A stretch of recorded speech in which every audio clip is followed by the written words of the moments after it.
Social media content creator Chinnu പാപ്പുവിന്റെ മരണവുമായി ബന്ധപ്പെട്ട് ചില ന്യൂസ് ചാനലിൽ കൊടുക്കുന്ന ബൈറ്റ്സ്, അതായത് ഇൻഫ്ലുവൻസർ മരണപ്പെട്ടു, ഇങ്ങനെയാണ് സമൂഹത്തെ ഇൻഫ്ലുവൻസ് ചെയ്യേണ്ടത്. ഒരാൾ മരിച്ച് നിൽക്കുന്ന സമയത്ത് തന്നെ ഇങ്ങനത്തെ ഓരോ ബൈറ്റ്സും കൊടുത്തിട്ട് ഫാമിലി ഇഷ്യൂ ഉണ്ട് എന്നുള്ള കാര്യമാണ് ഇതുവരെ അറിയാൻ കഴിഞ്ഞത്. അതൊന്നും പോലും കണക്കിലെടുക്കാതെ ഇതേപോലുള്ള ബൈറ്റ്സ് കൊടുക്കുന്ന ന്യൂസ് ചാനൽക്കെതിരെ പുച്ഛം മാത്രമേ ഉള്ളൂ. ഇനി ചിന്നു പാപ്പു ആരാന്ന് അറിയാത്തവർക്ക് ഞാൻ വീഡിയോ ഒന്ന് കാണിച്ചു തരാം. ടൗണില് ഫുള്ള് ചൂറ് ബസ്സെല്ലാം തിക്കത്തുണ്ട്. നിങ്ങളെ നാട്ടിൽ ഇനി എന്ത് പേര് പറയുമെന്ന് ജസ്റ്റ് കമന്റ് ഇട. ബസ്സലാന്ന് പറയും. ഇതിൽ ചിക്കൻ കറിയല്ലേ വെക്കുന്നത്. പക്ഷെ ഇന്ന് ഞാൻ ഏകദേശം ആളെ മനസ്സിലായല്ലോ. കാസർഗോഡ് ഭാഷ തന്നെ അവരുടെ ശൈലി സംസാരിക്കുന്ന ഒരു കുട്ടി കോണ്ടന്റ് ക്രിയേറ്റർ എന്ന് വേണം വിളിക്കാൻ, അല്ലാണ്ട് ഇൻഫ്ലുവൻസർ എന്നുള്ള പദപ്രയോഗം ഉപയോഗിച്ചിട്ട് മറ്റുള്ളവരെ എങ്ങനെ സൂയിസൈഡാണ് ഇൻഫ്ലുവൻസ് ചെയ്യേണ്ടതെന്നുള്ള അത് നിങ്ങൾ തന്നെ ഒന്ന് കണ്ടു നോക്കുന്ന തന്നെ മനസ്സിലാവുള്ളൂ. കാസർഗോഡ് ഇൻഫ്ലുവൻസർ ജീവനൊടുക്കി. ആദൂർ സ്വദേശി ചിന്നു പാപ്പുവാണ് ജീവനൊടുക്കിയത്. വാടക ക്വാർട്ടേഴ്സിൽ തൂങ്ങിയ നിലയിലാണ് മൃതദേഹം കണ്ടെത്തിയത്. വിവരങ്ങളുമായി ഫൈസൽ ബിൻ അഹമ്മദ് ചേരുകയാണ് കാസർഗോഡ് നിന്നും. ഫൈസൽ, എന്താണ് സംഭവിച്ചത്?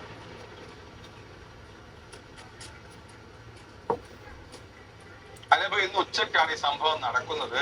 ഈ ചിന്നു പാപ്പു എന്നറിയപ്പെടുന്ന കെ രേഷ്മയാണ്, 24 വയസ്സുകാരിയാണ് മരിച്ചത്. ആദൂർ സ്വദേശിയാണെങ്കിലും ആദൂർ ആനന്ദർക്ക സ്വദേശിയാണെങ്കിലും ഇവർ താമസിക്കുന്നത് കാസർഗോഡ് നഗരത്തിനടുത്തുള്ള ഉളിയത്തടുക്കലെ വാടക ക്വാർട്ടേഴ്സിലാണ്. ഈ വാടക ക്വാർട്ടേഴ്സിലെ മുറിയിലാണ് തൂങ്ങിയ നിലയിൽ കണ്ടെത്തുന്നത്. ഇതിന്റെ മരണകാരണം എന്താണ് ഇപ്പോഴും വ്യക്തമല്ല. നമ്മൾ ഈ പെൺകുട്ടിയുടെ അച്ഛനുമായി സംസാരിച്ചിരുന്നു. അച്ഛനെ സംബന്ധിച്ച് യാതൊരു അറിവുമില്ല, മറ്റെന്തെങ്കിലും പ്രശ്നമുള്ളതായി പറയുന്നില്ല. പക്ഷെ 1 മാസം മുമ്പ് വിവാഹമോചിതയായിരുന്നു. 4 വയസ്സുള്ള ഒരു ആൺകുട്ടിയുണ്ട്. അത് ആ വിവാഹമോചനവുമായി ബന്ധപ്പെട്ട് മറ്റെന്തെങ്കിലും പ്രശ്നങ്ങളോ കാരണമാണോ എന്നുള്ള കാര്യത്തിലൊക്കെ പോലീസിന് അന്വേഷണം നടക്കേണ്ടതുണ്ട്. പോലീസുകാരും കാസർഗോഡ് പോലീസ് കേസെടുത്ത് വിശദമായി തന്നെ അന്വേഷിക്കാൻ തന്നെയാണ് തീരുമാനിച്ചിരിക്കുന്നത്. ഈ ചിന്നു പാപ്പു എന്ന് പറയുന്നത് സാമൂഹ്യ മാധ്യമങ്ങളിൽ വലിയ സജീവമായിരുന്നു. സാമൂഹ്യ മാധ്യമങ്ങളിൽ ഈ ഇൻസ്റ്റാഗ്രാമിലും മറ്റും 2 ലക്ഷത്തിലധികം ഫോളോവേഴ്സ് ഉള്ള ഒരു ഇൻസ്റ്റാ അക്കൗണ്ട് ഇവർക്കുണ്ട്. അതുകൊണ്ട് തന്നെ ഇപ്പോൾ ഇതുമായി ബന്ധപ്പെട്ട് ഈ ഫോളോ ചെയ്യുന്ന ആൾക്ക് വലിയൊരു ഞെട്ടലിലാണ് ഇങ്ങനെ ഒരു വാർത്ത ഇപ്പോൾ കേട്ടിരിക്കുന്നത്. അതിൽ വിശദമായി തന്നെ അന്വേഷിക്കാൻ തന്നെയാണ് തീരുമാനം. ഈ കുടുംബ പ്രശ്നമാകാം ഈ മരണത്തിന് കാരണമെന്നാണ് ഇപ്പോൾ പോലീസിന്റെ ഒരു പ്രാഥമികമായ നിഗമനം. അനുഭവം അതാണ് ഫൈസൽ. 2 ലക്ഷത്തോളം ഫോളോവേഴ്സ് ഉള്ള വളരെ സജീവമായ ഒരു സോഷ്യൽ മീഡിയ താരമായിരുന്നു ചിന്നു പാപ്പു. കാസർഗോഡ് ഭാഷയിലൊക്കെ തന്നെ നിരവധി വീഡിയോകൾ ചെയ്ത് ശ്രദ്ധ നേടിയ യുവതിയാണ്. അപ്പോൾ ഇൻഫ്ലുവൻസർ എന്ന വാക്ക് തന്നെ മറ്റു മനുഷ്യരെ സ്വാധീനിക്കുന്ന വ്യക്തി എന്നുള്ളതാണ്. അപ്പോൾ അവർ പോലും ഈ രീതിയിൽ ഒരു മാനസിക സംഘർഷത്തിന് പെട്ടുപോയി ആത്മഹത്യയിലേക്ക് പോകുന്നെങ്കിൽ അത് വളരെ ദൗർഭാഗ്യകരമായ വാർത്തയാണ്. ആത്മഹത്യ ഒന്നിനൊരു പരിഹാരമല്ല. ആദ്യം തന്നെ മനസ്സിലാക്കേണ്ട ഷീസ് എ കോണ്ടന്റ് ക്രിയേറ്റർ. നിങ്ങളെ പോലെ തന്നെ ഏഷ്യനെറ്റ് ന്യൂസിനെ പോലെ തന്നെ ബാക്കി ജേർണലിസം ന്യൂസും കാര്യങ്ങളും ചെയ്യുന്ന ഒരുപാട് ആൾക്കാരുണ്ട്. അവർക്കൊന്നും ഇല്ലല്ലോ ഇതേപോലത്തുള്ള വർത്താനവും കാര്യങ്ങളും. ന്യൂസ് 18 കൊടുത്ത കാര്യം നോക്കാം. സംഭവത്തിൽ ആദൂർ പോലീസ് അസ്വാഭാവിക മരണത്തിന് കേസെടുത്ത് അന്വേഷണം ആരംഭിച്ചു. കുടുംബ പ്രശ്നമാണ് ജീവനെടുക്കാൻ കാരണമായത് എന്ന് പോലീസ് പറഞ്ഞു. സംഭവത്തിൽ പോലീസ് അത്രേ ഉള്ളൂ, കുടുംബ പ്രശ്നമാണ്. അപ്പൊ അതിന് ആ ലെവലിൽ പറഞ്ഞാൽ മതി. അതായത് ഇൻഫ്ലുവൻസ് ചെയ്യേണ്ടത് ഇങ്ങനെയാണെന്നുള്ള ലെവലിലൊക്കെ വർത്താനം പറയുമ്പോൾ അതിന്റെ ഇടയിലുള്ള കുറച്ച് ആൾക്കാരുടെ കമന്റ്സും സ്വന്തം ഇൻഫ്ലുവൻസ് ചെയ്യാൻ കഴിഞ്ഞില്ല ആദരാഞ്ജലികൾ. ഇതേപോലത്തുള്ള കമന്റ് എഴുതുന്ന ആൾക്കാരുടെ ഒക്കെ മനസ്സെന്തായിരിക്കും എന്ന് ആലോചിച്ച് നോക്കുക ഗൈസ്. ഇതേപോലുള്ള ആൾക്കാർ ഈ ന്യൂസ് കൊടുക്കുമ്പോൾ ശ്രദ്ധിക്കേണ്ടത് കുറച്ച് ആൾക്കാരാണെങ്കിൽ ഇതൊക്കെ തന്ത വൈബ് എന്നേ പറയാൻ പറ്റുള്ളൂ. അല്ലാണ്ട് ഞങ്ങളുടെ പ്രായത്തിലുള്ള ആൾക്കാരും ഇങ്ങനത്തെ കമന്റ് ഒന്നും എഴുതാൻ ഒരു ചാൻസും ഇല്ല. ഒരു പണിയും ഇല്ലാത്തവരുടെ പണി ഇൻഫ്ലുവൻസർ. ഒരു ആദ്യം കാര്യം മനസ്സിലാക്കേണ്ടത് വെച്ച് കഴിഞ്ഞാൽ നിങ്ങൾക്കൊരു സമൂഹത്തിന്റെ മുമ്പിലോ അല്ലെങ്കിൽ വർത്താനം പറയാനുള്ള കഴിവോ അല്ലെങ്കിൽ മറ്റുള്ളവർ എന്ത് ചിന്തിക്കുമെന്നുള്ള പേടി, അത് കാരണം ആയിരിക്കുമല്ലോ നിങ്ങൾ ഇതേപോലത്തെ പരിപാടി ഒന്നും ചെയ്യാത്തത്. അപ്പൊ ഇതൊന്നും പേടിയില്ലാത്ത ആൾക്കാർ ഇതേപോലത്തെ വീഡിയോസും കാര്യങ്ങളൊക്കെ ചെയ്യും. കോണ്ടന്റ് ക്രിയേഷൻ എന്ന് പറഞ്ഞ ഫ്യൂച്ചറാണ്. അത് മനസ്സിലാക്കാത്ത കുറച്ച് ആൾക്കാർ ഇത് വെറുതെ പണിയില്ലാത്തവരുടെ പണിയാണ് എന്ന് പറഞ്ഞ് നടക്കുന്ന ഡയലോഗും, എല്ലാവരും നിങ്ങളെ പോലെ തന്നെ ആവണം അല്ലെങ്കിൽ എന്ത് കാര്യങ്ങൾ നേരിടാൻ പറ്റും എന്നുള്ള ലെവലുള്ള ആൾക്കാരൊന്നും അല്ല. അങ്ങനെയാണെങ്കിൽ ലോകം മൊത്തം ഒരേപോലെ ആവില്ലേ? Each and every person different ആണ്. പ്രണയവിവാഹിതയായിരുന്ന യുവതി 1 മാസം മുൻപാണ് വിവാഹമോചിതയായത്. തുടർന്ന് ആസാനഗറിലെ വാടക ക്വാർട്ടേഴ്സിൽ ആൺ സുഹൃത്തിനൊപ്പമായിരുന്നു താമസം. കഴിഞ്ഞ ദിവസം ഇരുവരും തമ്മിൽ കലഹമുണ്ടായിരുന്നതായിട്ടാണ് വിവരം. മുൻപൊരിക്കൽ ഒരു അഭിമുഖത്തിൽ ചിന്നു തന്റെ വിശേഷങ്ങൾ പങ്കുവച്ചിരുന്നു. ആ വീഡിയോയും ഇപ്പോൾ സോഷ്യൽ മീഡിയയിൽ പ്രചരിക്കുന്നുണ്ട്. ഓൾറെഡി മാരീഡ് ആണ്. അപ്പോൾ അവരുടെ ഓരോ ജീവിത സാഹചര്യം മൂലം ഡൈവോഴ്സ് ചെയ്യേണ്ടി വന്നേക്കാം. പണ്ടത്തെ പോലത്തെ ഉള്ള ആൾക്കാരല്ല. എല്ലാം അഡ്ജസ്റ്റ് ചെയ്ത് ജീവിക്കുന്ന ആൾക്കാരൊന്നും ആവില്ല. ഇപ്പോൾ അവർക്ക് വേണ്ടാന്ന് തോന്നിക്കഴിഞ്ഞാൽ ഡൈവോഴ്സ് ചെയ്യുക, പറ്റില്ല എന്ന് തോന്നിക്കാൻ ഡൈവോഴ്സ് ഉണ്ടാവും. അതേപോലെ പ്രഷറും കാര്യങ്ങളും ടെൻഷനും ഒക്കെ എല്ലാവർക്കും ഉണ്ടാവും. കോണ്ടന്റ് ക്രിയേറ്റേഴ്സ് അല്ലെങ്കിൽ ഇൻഫ്ലുവൻസർ എന്നൊക്കെ പറയുമ്പോൾ അങ്ങനെയൊന്നും പറയേണ്ട ആവശ്യമില്ല.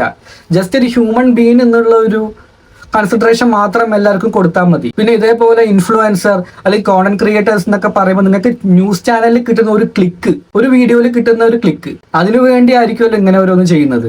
ജനുവരി 21 വന്ന ഒരു ന്യൂസാണ്. കാസർഗോഡ് ഭർത്തൃ വീട്ടിലേക്ക് പോകുന്നുവെന്ന് പറഞ്ഞ് വീട്ടിൽ നിന്ന് ഇറങ്ങിയ യുവതിയെ കാണാതായി. പരാതി കാസർഗോഡ് ഉമാവതിയുടെ മകൾ പ്രീതിക 20 വയസ്സിനെയാണ് കാണാതായത്. തിങ്കളാഴ്ച വൈകുന്നേരം 5:30 മണിയോടെ ഭർത്തൃ വീട്ടിലേക്ക് പോകുന്നുവെന്നും പറഞ്ഞതാണ് വീട്ടിൽ നിന്ന് ഇറങ്ങിയത്.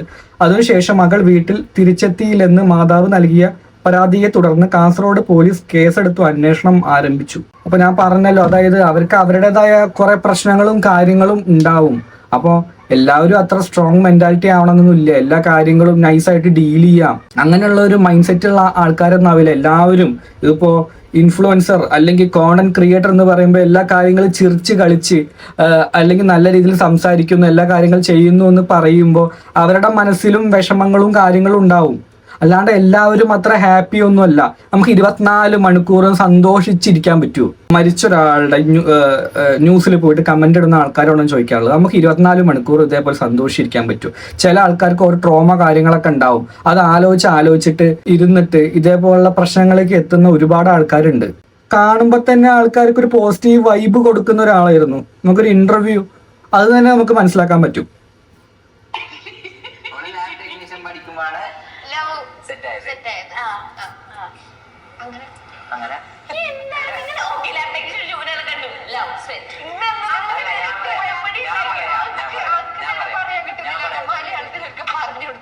എന്റെ ഒരു കൂട്ടുകാരനുണ്ട്, ഓനെ ഇവളെ കൂട്ടുകാരൻ പിന്നെ കൂട്ടുകാരൻ. അപ്പൊ ഓന് ഇവളെ ഫോട്ടോ സ്റ്റാറ്റസ് ഇടും. അല്ല, ഈ ടിക്ടോക്ക് വീഡിയോ ഇട്ടോണ്ടായിരുന്നു. അല്ലല്ല, അപ്പൊ ഇവള് ടിക്ടോക്കില് ഉള്ളത് പോലെ നമുക്കറിയില്ല. അപ്പൊ പ്രമുഖയായിരുന്നു. ഇത് ആ വീഡിയോസ് ഞാൻ കണ്ടോണ്ടായിട്ടാ. അങ്ങനെ ഇവ എപ്പോഴും ഫോട്ടോ ഇടുന്ന അവനോട് ചോദിച്ചു ഇതായിരുന്നു. അപ്പൊ ഓൻ പറഞ്ഞ എന്റെ ലോഡ് എന്നോട് വെറുതെ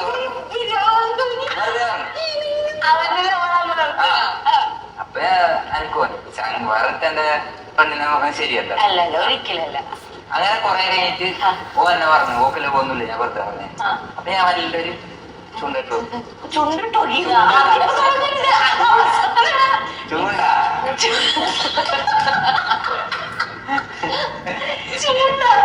ചൂണ്ട മീൻ പിടിക്കാനാണ്. എന്നിട്ട് ഞാൻ പറഞ്ഞു, ഓൻ പറഞ്ഞ പറയണം കൊറേ കളിപ്പിച്ച് പറഞ്ഞിട്ട്. പിന്നെ ഒരു ദിവസം ടൗണിലുണ്ട്. അപ്പൊ ഇവിടെ ഇങ്ങോട്ട് വന്ന് സംസാരിച്ചു. ടൗണിന്ന് കണ്ടതല്ലേ പറ്റി. ടൗണിന്ന് ഏട്ടന്റെ ശരിക്കും ലോറ കണ്ടിട്ട് വരുന്നത്.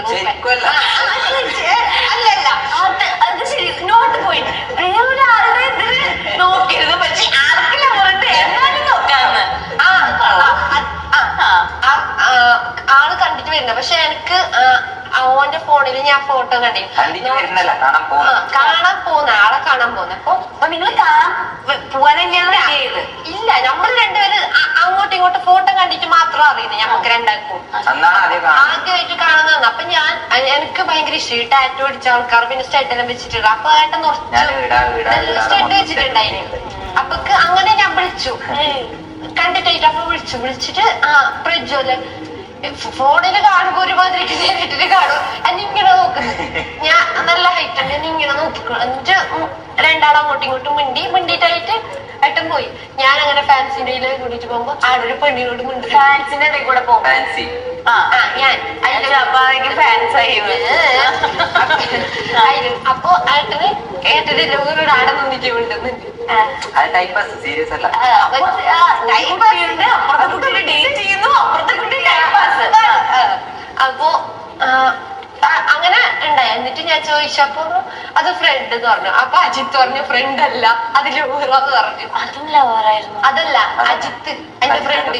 അജിത്ത് ലവറാണെന്ന് തന്നെ. അയ്യോ, അപ്പൊ ഇവളോട് പറഞ്ഞു അത് എന്റെ ഫ്രണ്ട് അല്ല, ലവറാന്ന് പറഞ്ഞു. ആ കുട്ടി പക്ഷെ ലവറല്ലായിരുന്നു, ആണ്. അപ്പൊ മുന്നേ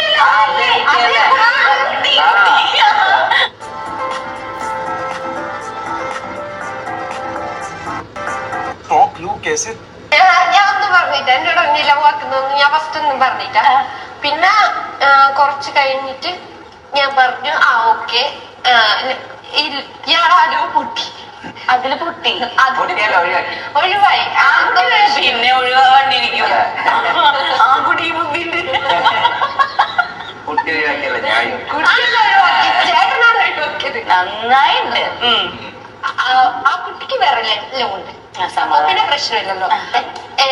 ലവായി പിന്നെ കുറച്ച് ടൈം ഞാൻ പറഞ്ഞില്ല ലവുണ്ട്. പിന്നെ ഞാൻ എത്ര ടൈമില് എത്ര ടൈമാണത്? ഒരാഴ്ച. ഒന്നും ചിന്തിച്ചില്ല. ഓക്കെ. എന്നിട്ട് ഞാൻ അതുകൊണ്ടാണ് ഇപ്പൊ ആളെടുത്തിരിക്കുന്നത്. ചിന്തിച്ചിരുന്നെങ്കിൽ ചിന്തിച്ചിട്ട് ഞാൻ ഓക്കെ പറഞ്ഞു. പോയി അമ്മേനോട് പറഞ്ഞു ഞാൻ കഷ്ടകാലത്തിന് കല്യാണം. ഓക്കെ, അപ്പൊ ഞാൻ നിങ്ങൾക്കൊരു ഇത് തരാം. ടാസ്ക് ഒന്നുമില്ല. അതായത് നിങ്ങൾ എങ്ങനെ പ്രപ്പോസ് ചെയ്ത് വെറുതെ ചുമ്മാ ഒരു പ്രപ്പോസൽ സീൻ നമുക്ക് വേണ്ടിയിട്ട്. ഏട്ടൻ പറഞ്ഞത് ഞാനിപ്പോ പറയുന്നേ. ഓക്കെ, ഞാൻ നിന്റെ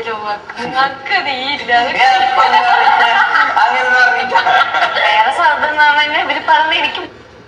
അപ്പൊ ഇതേപോലെ കളിച്ച് ചിരിച്ച് നടക്കുന്ന ഒരാള് സ്വാഭാവികമായിട്ടും ആൾക്കാർക്ക് വരും ഇങ്ങനെ സന്തോഷിച്ച് നിൽക്കുന്ന ഒരാൾക്ക് ഇങ്ങനെ സൂയിസൈഡ് ചെയ്യേണ്ട ആവശ്യം വരുമോ എന്നുള്ളത്. എല്ലാവർക്കും സങ്കടവും കാര്യങ്ങളൊക്കെ ഉണ്ടാവും ഗൈസ്. പക്ഷെ അതൊന്നും പുറത്ത് കാണിക്കാതെ ഇതേപോലെ വീഡിയോസും കാര്യങ്ങളൊക്കെ ചെയ്യുന്നവരാണ് ഈ കോണ്ടന്റ് ക്രിയേറ്റേഴ്സ് എന്ന് പറയുന്നത്. എത്ര ആൾക്കാർ കോണ്ടന്റ് ചെയ്യുന്നു നല്ല നന്നായിട്ട്. അപ്പൊ അവരുടെയൊക്കെ ജീവിതത്തിൽ സങ്കടം ഇല്ല, സന്തോഷം മാത്രമേ ഉള്ളൂ എന്ന് നമുക്ക് പറയാൻ പറ്റൂ. മരിച്ചു കഴിഞ്ഞിട്ടടക്കം ഇതേപോലുള്ള കാര്യങ്ങൾ എഴുതുന്ന ആൾക്കാർ ശ്രദ്ധിക്കുക.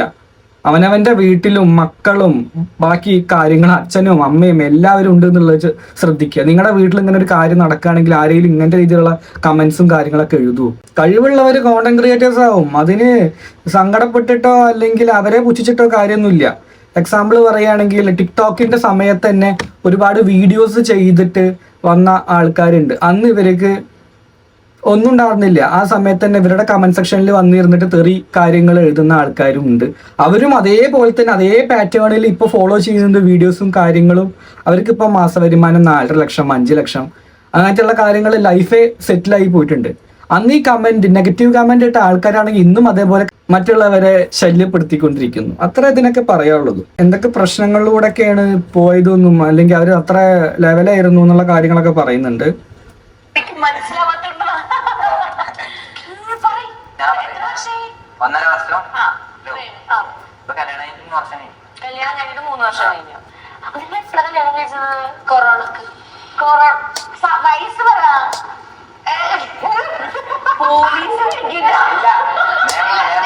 നിയമപരമായിട്ട് എനിക്ക് 18 വയസ്സ്. ഏട്ടന് വയസ്സായ പിന്നെ രജിസ്റ്റർ ചെയ്തത് നമ്മ 21 വയസ്സിൽ ഏട്ടൻ കല്യാണം കഴിച്ചത്. നിങ്ങൾ തമ്മിൽ 1 വയസ്സിന് വ്യത്യാസല്ലേ? എനിക്കിപ്പോ 21 കഴിഞ്ഞു. ഇപ്പൊ മാർച്ച് 22-ാം തീയതിയാണ് 22 വയസ്സ് തുടങ്ങുന്നത്. 1 വയസ്സിന്റെ വ്യത്യാസം. 1.5 മുക്കാല്. അപ്പൊ 18 വയസ്സ് ആർക്ക്? 15 വയസ്സ് ഉണ്ടായിരുന്നപ്പോ 18 വയസ്സ്. 18 വയസ്സ് കഴിയാറായി. 19-ന് കല്യാണം കഴിഞ്ഞ 22-ാം തീയതി ബർത്ത്ഡേ. മനസ്സിലായി. ഞാൻ ചോദിക്കണേ, കല്യാണത്തിന് രജിസ്റ്റർ ചെയ്യുമ്പോ എത്ര വയസ്സാണ് രണ്ടുപേർക്കും? എനിക്ക് 18, ഏട്ടന് 21. അപ്പൊ ഇങ്ങനെ അല്ല 21 അങ്ങനല്ല, എനിക്ക് 19. അപ്പൊ എനിക്ക് 19. അപ്പൊ 21 ആയ. അപ്പൊ ഞാൻ 2